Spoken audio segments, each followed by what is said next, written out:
It's the holiday season and you and your sister want to do something nice for your mom. So you decide to go in together on one of the hottest gifts of the year, a Peloton bike. And since you're the oldest, you offer to front the $2,500 cost and she Venmos you for half. But when you start looking at paying your taxes early next year, do you need to be worried about reporting that on a 1099? Well, that's a question some of our viewers have been asking and is what we're going to verify today.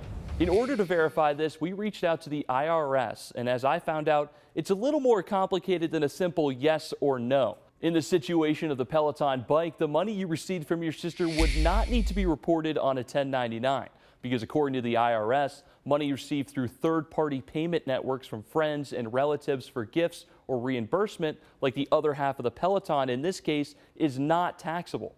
But hold on. That doesn't mean that all transactions through P2P apps are in the clear.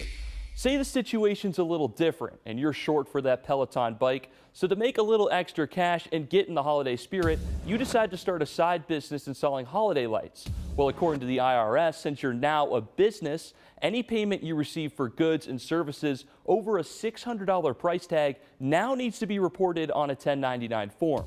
But that wasn't always the case. In fact, prior to this year, the limit on P2P apps used to be 200 different payments, or if the total transactions you received over the course of that year exceeded $20,000.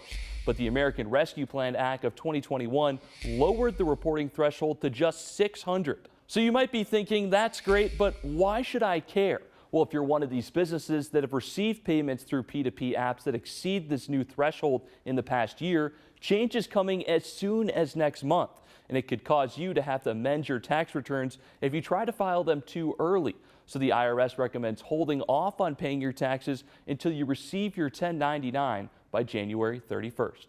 For Verify, I'm Andy Payton. Andy, thank you. If you have something you think we should verify, you can email us at verify@WGRZ.com or you can text the number on your screen. That's 716-849-2220.